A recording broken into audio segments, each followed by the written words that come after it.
Salam damai sejahtera, saudara-saudari. Kita masuk ke pembahasan Bible Study Kitab Kejadian, pasal yang terakhir, yaitu pasal 50. Dan kita mengambil sebuah judul, akhir dari Kitab Kejadian yang penuh makna. Mari kita memulai persekutuan firman ini di dalam doa. Terima kasih Tuhan, Engkau telah memimpin kami sampai kepada Kitab Kejadian pasal 50, dan Engkau adalah Tuhan yang terus berbicara lewat firman-Mu, pasal demi pasal, ayat demi ayat. Engkau dapat memberikan kepada kami terang, sehingga kami bisa mengenal apa yang menjadi isi hati-Mu. Kami mau mendapatkan perkataan-Mu yang segar dan baru lewat persekutuan ini, dan berikanlah kepada kami hati yang terbuka, hati yang lembut untuk menerima firman-Mu. Kami rindu firman-Mu tidak berlalu begitu saja, melainkan bertumbuh dan berbuah berkali-kali lipat, bahkan memenuhi hidup kami, mengubah kami, sehingga kami menjadi orang-orang yang mengekspresikan dan mewakili Engkau.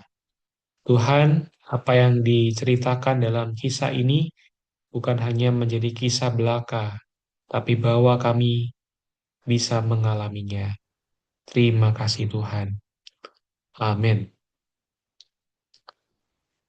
Saudara-saudari, kita telah membahas di pertemuan sebelumnya tentang kisah di mana Yakub memberkati anak-anaknya. Dan dalam pasal 50 kita akan melihat 3 poin utama. Saya warnai dengan warna hijau. Kita bisa sama-sama baca ya di tempat kita masing-masing. Yang pertama adalah kematian dan penguburan Yakub yang tercakup di dalam ayat 1 sampai dengan ayat 14. Kemudian yang poin kedua adalah tujuan Allah yang baik, kisah tentang Yusuf dan saudara-saudaranya, yaitu mulai dari ayat 15 sampai 21. Dan yang terakhir adalah tentang kematian Yusuf, yaitu dari ayat 22 sampai dengan ayat 26. Mari kita coba membahas dari poin yang pertama, yaitu kematian dan penguburan Yakub. Saya ajak saudara-saudari di tempat kita masing-masing bisa membaca ayat ini satu ayat demi satu ayat. Ayat yang pertama, lalu Yusuf merebahkan dirinya mendekap muka ayahnya, serta menangisi dan mencium dia. Dan Yusuf memerintahkan kepada tabib-tabib, yaitu hamba-hambanya, untuk merempah-rempahi mayat ayahnya. Maka tabib-tabib itu merempah-rempahi mayat Israel. Hal itu memerlukan 40 hari lamanya, sebab demikianlah lamanya waktu yang diperlukan untuk merempah-rempahi, dan orang Mesir menangisi dia 70 hari lamanya. Setelah lewat hari-hari penangisan itu, berkatalah Yusuf kepada seistri istana Firaun, "Jika kiranya aku mendapat kasihmu, katakanlah kepada Firaun, bahwa ayahku telah menyuruh aku bersumpah," katanya. "Tidak lama lagi aku akan mati. Dalam kuburku yang telah kugali di tanah Kanaan, disitulah kau kuburkan aku. Oleh sebab itu, izinkanlah aku pergi ke sana, supaya aku menguburkan ayahku, kemudian aku akan kembali." Lalu berkatalah Firaun, "Pergilah ke sana dan kuburkanlah ayahmu itu seperti yang telah disuruhnya engkau bersumpah." Lalu berjalanlah Yusuf ke sana untuk menguburkan ayahnya, dan bersama-sama dengan dia berjalanlah semua pegawai Firaun, para tua-tua dari istananya, dan semua tua-tua dari tanah Mesir, serta seisi rumah Yusuf juga, saudara-saudaranya, dan seisi rumah ayahnya. Hanya anak-anaknya, serta kambing domba dan lembu sapinya ditinggalkan mereka di tanah Goshen. Baik kereta maupun orang-orang berkuda turut pergi ke sana bersama-sama dengan dia, sehingga iring-iringan itu sangat besar. Setelah mereka sampai ke Goren Haatat yang di seberang Sungai Yordan, maka mereka mengadakan di situ ratapan yang sangat sedih dan riuh. Dan Yusuf mengadakan perkabungan 7 hari lamanya karena ayahnya itu. Ketika penduduk negeri itu, orang-orang Kanaan melihat perkabungan di Goren Haatat itu, berkatalah mereka, inilah perkabungan orang Mesir yang amat riuh. Itulah sebabnya tempat itu dinamai Abel Mizraim, yang letaknya di seberang Yordan. Anak-anak Yakub melakukan kepadanya seperti yang dipesankannya kepada mereka. Anak-anaknya mengangkut dia ke tanah Kanaan dan mereka menguburkan dia dalam gua di ladang Makpela yang telah dibeli Abraham dari Efron, orang Het itu, untuk menjadi kuburan milik, yaitu ladang yang di sebelah timur Mamre. Setelah ayahnya dikuburkan, pulanglah Yusuf ke Mesir, dia dan saudara-saudaranya, dan semua orang yang turut pergi ke sana bersama-sama dengan dia untuk menguburkan ayahnya itu. Jadi 14 ayat ini mengisahkan bagian yang pertama, yaitu tentang kematian dan penguburan Yakub. Sebuah prosesi yang panjang dan juga sangat megah mengantarkan Yakub sampai kepada penguburannya. Ya, ini sebuah keluarga yang besar ya, dan tentunya ada makna yang terkandung di dalam prosesi ini. Ya, ini bukan hanya sekedar sebuah cerita, tetapi biarlah Tuhan berbicara secara pribadi kepada kita ya, melalui 14 ayat yang pertama ini.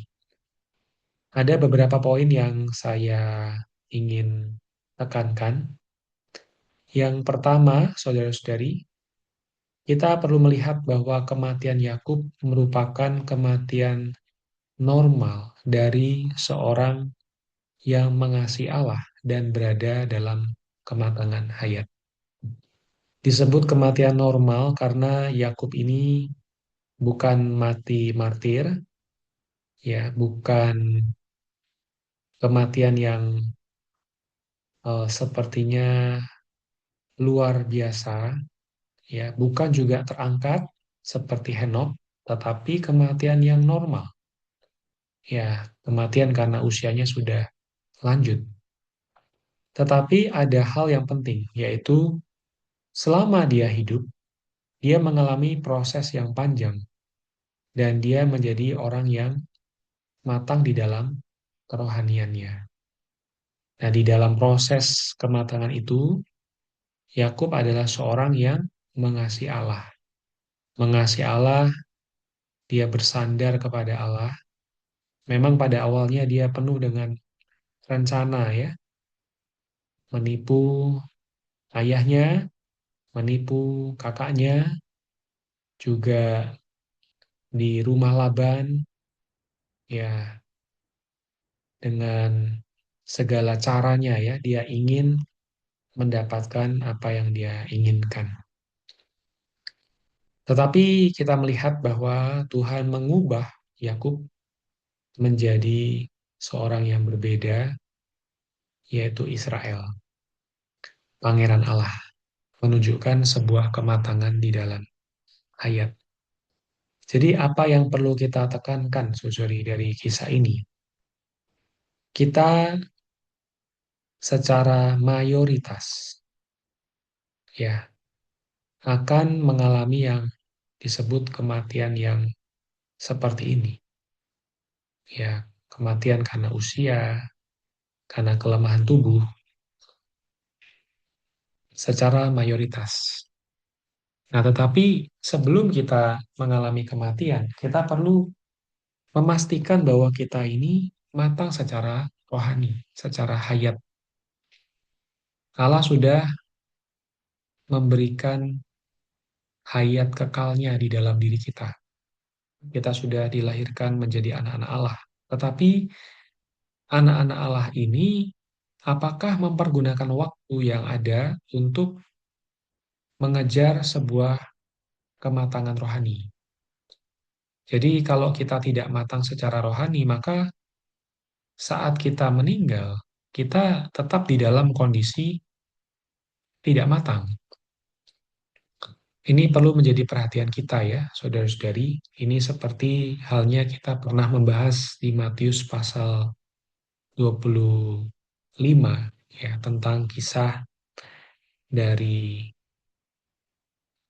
maksud saya adalah perumpamaan ya, dari gadis yang bodoh dan gadis yang bijaksana, bahwa 5 diantaranya memiliki minyak di dalam buli-buli mereka, tetapi yang 5 lainnya tidak memiliki. Dan pada suatu saat yang sama, mereka semuanya 10 gadis ini tertidur, menantikan mempelai laki-laki datang. Tertidur ini melambangkan kematian, jadi artinya saat kita meninggal, ada dua kemungkinan sebagai orang Kristen yang di pandangan Allah adalah gadis. Kita mati dalam kondisi matang, penuh dengan Roh Kudus yang dilambangkan oleh minyak, ataukah kita dalam kondisi belum matang secara rohani. Nah, ini kita perlu memperhatikan hal ini, saudari, dan menganggap sebagai hal yang serius kita mengejar kematangan hayat atau kematangan rohani, dipenuhi dengan Roh Kudus di dalam diri kita. Dan berikutnya kita melihat iman dari Yakub. Yakub adalah orang yang beriman. Mengapa bisa kita katakan? Karena di dalam Ibrani 11 ayat 21 dikatakan, karena iman maka Yakub ketika hampir waktunya akan mati, dia memberkati kedua anak Yusuf, lalu menyembah sambil bersandar kepada kepala tongkatnya. Karena iman, ayat yang ke-9. Ia, ia di sini adalah Abraham konteksnya. Abraham diam di tanah yang dijanjikan itu seolah-olah di suatu tanah asing. Dan di situ ia tinggal di kemah dengan Ishak dan Yakub yang turut menjadi ahli waris janji yang satu itu. Jadi Abraham, Ishak dan Yakub punya sebuah pandangan yang sama. Mereka tidak melihat bahwa hidup mereka ini adalah hidup yang selama-lamanya ada di muka bumi. Mereka tinggal di kemah. Mereka menantikan, ayat 10 ya, menanti-nantikan kota yang mempunyai dasar yang direncanakan dan dibangun oleh Allah. Kota, kota yang punya dasar. Ya, semua kota harusnya punya dasar ya. Tetapi, benarkah betul-betul kota yang kita punya hari ini atau yang kita tinggali hari ini akan selama-lamanya ada? Kota yang mempunyai dasar di sini adalah kota yang direncanakan dan dibangun oleh Allah. Kalau kita lihat dalam kitab Wahyu ada sebuah kota yang menutup kitab Wahyu, yaitu adalah kota Yerusalem baru. Amin. Kota yang mempunyai dasar. Kota yang fondasinya kokoh, tidak terguncangkan. Amin. Jadi ini sangat bermakna ya, saudara-saudari. Lalu Yakub punya pesan. Jadi di dalam pesannya inilah terkandung imannya. Dia berkata kepada anak-anaknya, ya, apabila aku nanti dikumpulkan kepada kaum leluhurku, ya, kuburkanlah aku di sisi nenek moyangku dalam gua yang di ladang Efron orang Het itu. Jadi dalam satu tempat yang sama dengan Abraham Ishak ya.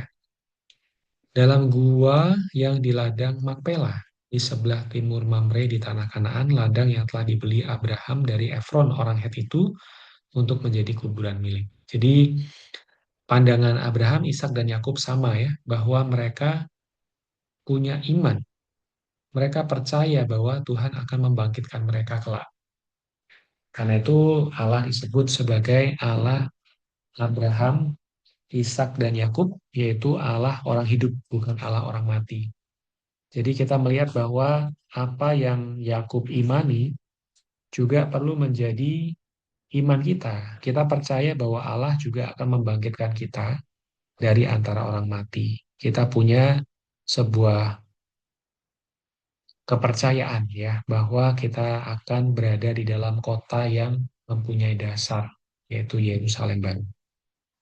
Ini adalah bagian yang pertama yang kita bahas, yaitu tentang kematian dan penguburan Yakub.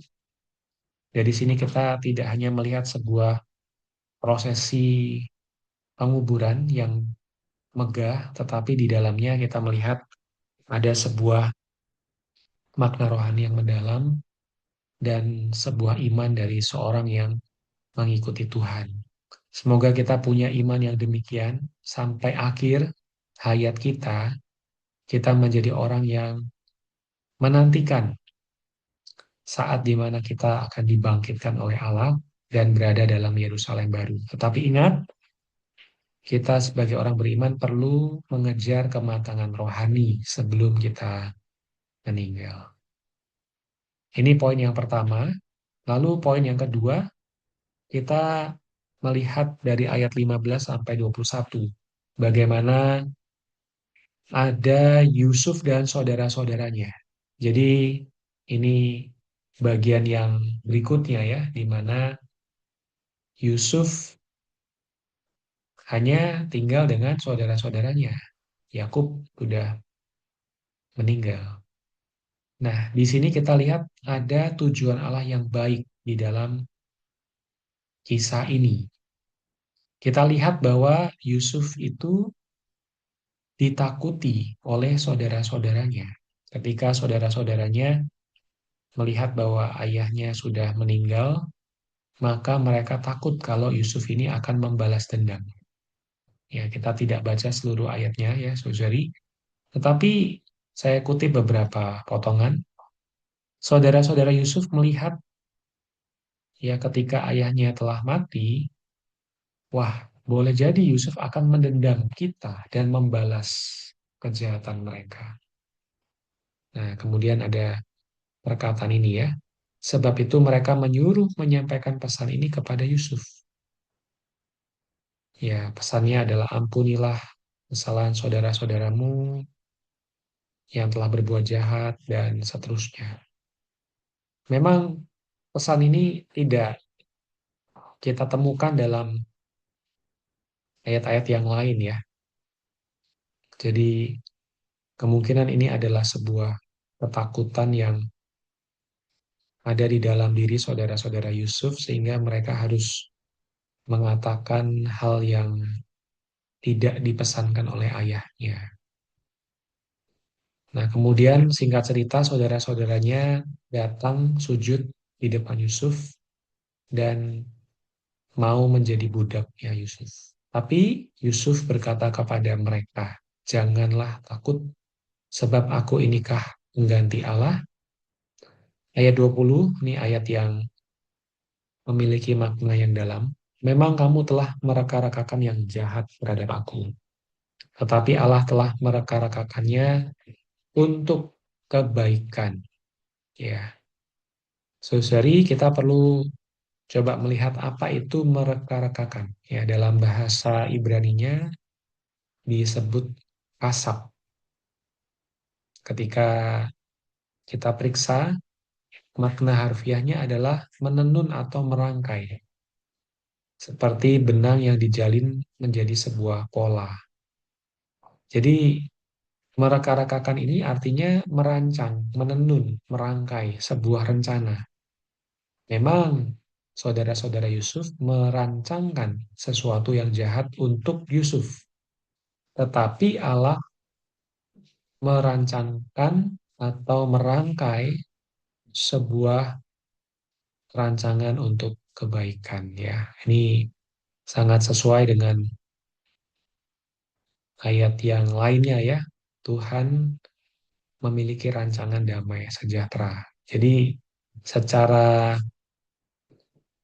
mendalam kita bisa lihat bahwa di dalam pikiran Allah ada sebuah perencanaan yang mendalam, sebuah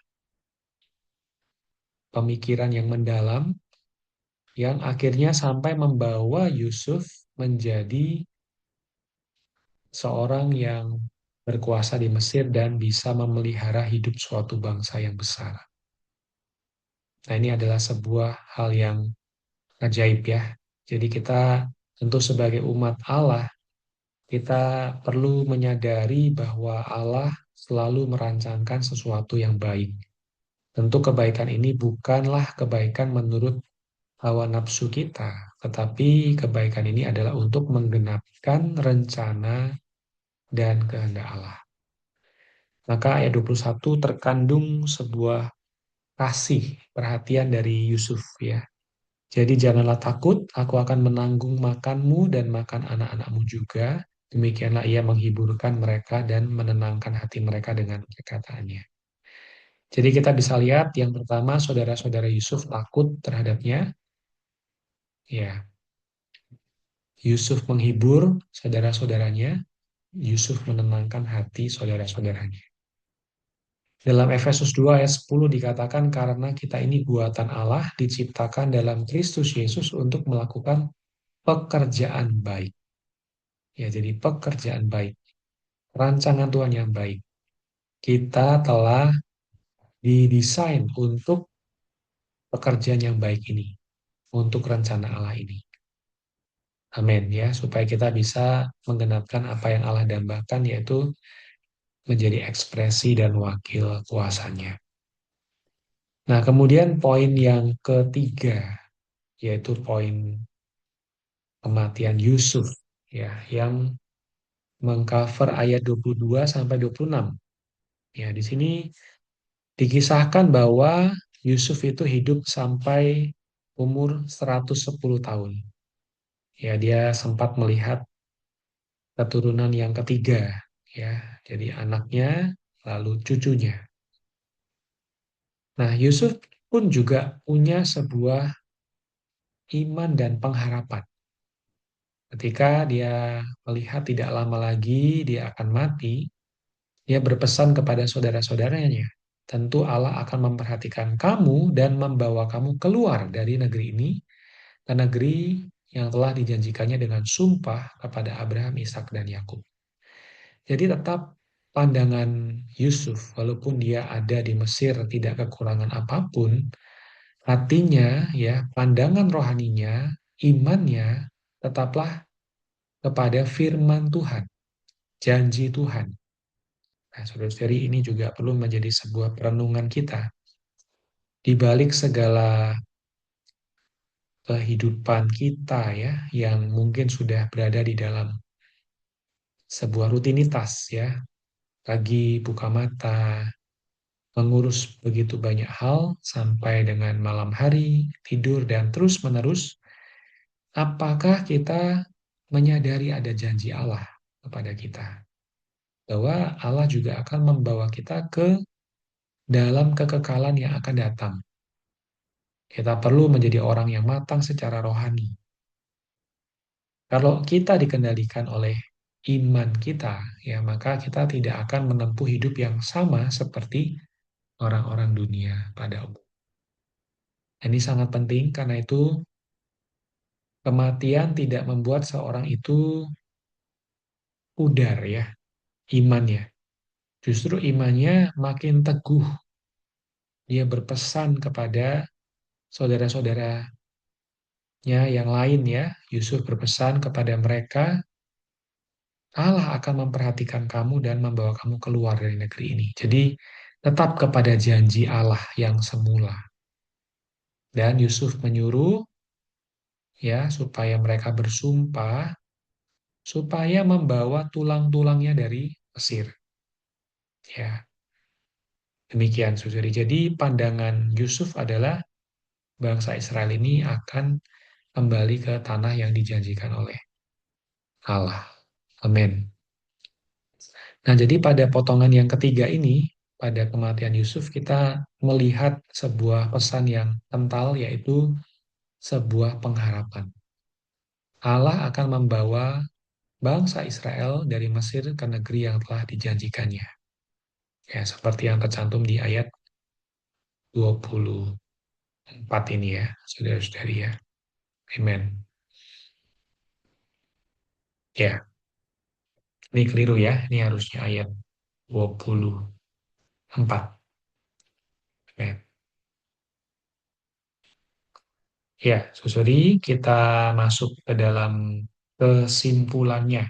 Ya, kita coba menyimpulkan kejadian pasal 50 ini dan juga sekaligus menyimpulkan dari seluruh kitab kejadian ya. Kita coba dengan sederhana menyimpulkannya. Semoga saudari bisa mendapatkan berkat ya dari 50 pasal kitab kejadian ini. Nah, dari kejadian pasal 50 ini kita sebenarnya bisa melihat tiga kata yang saya juga lihat terkandung di dalam tiga bagian yang tadi kita bahas ya. Kematian dan penguburan Yakub, tujuan Allah yang baik, kisah tentang Yusuf dan saudara-saudaranya, dan yang ketiga tentang kematian Yusuf. Jadi yang pertama kita melihat iman. Potongan yang pertama itu memperlihatkan suatu hal yang kental, yaitu iman. Yakub punya iman. Yusuf juga punya iman. Mereka punya pandangan yang rohani yang tidak terlihat oleh mata jasmani. Ya, tetapi mereka menaruh ya kepercayaannya kepada firman Allah. Ya, nah, mari kita coba lihat ya. Jadi kita lihat bahwa yang pertama, iman mereka itulah yang membuat mereka punya kehidupan yang seturut dengan rencana Allah. Jadi iman ini jangan diterjemahkan secara dangkal ya, saudari. Wah, saya beriman, saya pasti sukses. Saya beriman, saya bisa mendapatkan harta yang berlimpah. Saya beriman, saya punya rumah yang mewah. Saya beriman, usaha saya sukses. Tapi iman itu adalah berdasarkan pendengaran akan firman. Ya, iman itu bersumber dari firman Tuhan. Iman itu bukan sugesti terhadap apa yang kita inginkan, kita percaya ya akan sesuatu kita akan dapatkan. Itu iman, bukan, saudari. Bukan itu. Iman adalah bersumber dari perkataan Tuhan. Kalau Tuhan sudah berkata dan kita mendengarnya, kemudian kita percaya, nah maka itu menjadi iman kita. Nah, firman Tuhan di dalam kitab Kejadian pasal 1 ayat 26 mengatakan tentang Allah itu menjadikan manusia menurut gambar dan rupanya. Nah, maka di sini ada sebuah firman. Lalu apa kaitannya dengan Yakub dan Yusuf ya? Kita perlu menyadari bahwa kisah dari Yakub ya yang mati secara normal tadi ya, tapi Yakub telah matang secara rohani sehingga di dalam dirinya itu terkandung gambar Allah. Ada ekspresi dari Allah. Dia sudah ditanggulangi sedemikian rupa sehingga dia bisa memberkati orang lain. Dia matang secara rohani, tangannya yang dulu merebut, kini menjadi tangan yang memberkati. Lalu pada Yusuf kita melihat poin yang kedua, yaitu tentang rupa atau ekspresi kuasa. Ya, Yang satu adalah mau mengekspresikan Allah, ya, menampilkan Allah. Yang kedua, mewakili Allah. Jadi saudara-saudari memang nasib kita sebenarnya adalah mengekspresikan Allah, hidup kita bisa, orang lain bisa melihat Allah lewat kita, dan kita juga menjadi wakil kuasa Allah untuk melaksanakan pemerintahannya dan juga untuk mengalahkan musuhnya, yaitu iblis. Ya. Nah, ini kita bisa lihat dalam diri Yakub dan Yusuf. Jadi saudara-saudari, kita perlu melihat bahwa hidup orang beriman itu adalah hidup seturut dengan apa yang Tuhan firmankan. Nah, saudari, kita perlu kembali merenungkan apakah kita sudah hidup menurut firman Allah. Jadi pengalaman begitu banyak orang yang dipanggil, ya, setelah begitu banyak orang itu sudah dipanggil Allah, diselamatkan oleh Allah, kita melihat apa akhirnya kehidupannya itu ada ujungnya kan? Ya. Nah, apakah sudah memenuhi tujuan dari panggilannya itu, yaitu menjadi ekspresi dan wakil kuasa Allah. Nah, kita bisa melihat dalam diri Yakub dan Yusuf ya, ini terwujudkan ya, apa yang Allah dambakan. Ya, meskipun mereka akhirnya mati secara normal, tapi di dalam diri mereka pergenapkan apa yang Allah mau. Nah, hidup ini adalah hidup oleh iman. Amin. Jadi hidup oleh iman sekali lagi bukan menurut apa yang kita mau untuk memuaskan keinginan kita, hawa nafsu kita. Saya beriman, saya akan dapatkan apa yang saya mau. Bukan, saudari. Ini sangat dangkal. Iman itu ditujukan kepada firman yang Tuhan telah berikan kepada kita.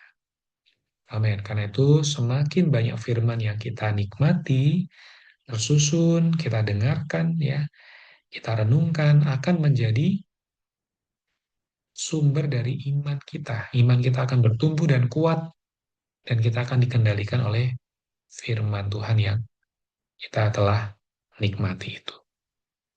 Nah, kemudian yang kedua adalah perkara kasih.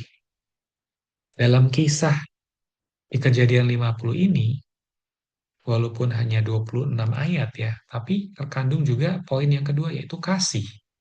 Di mana, saudari, ada poin tentang kasih, yaitu tentang bagaimana Yusuf itu memperhatikan saudara-saudaranya.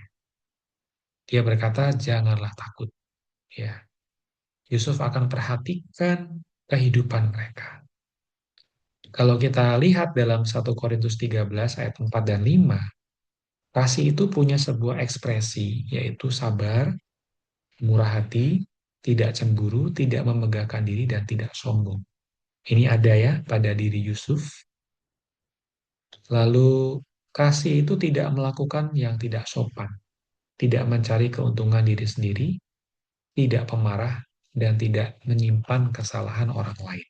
Ini penting ya, tidak menyimpan kesalahan orang lain.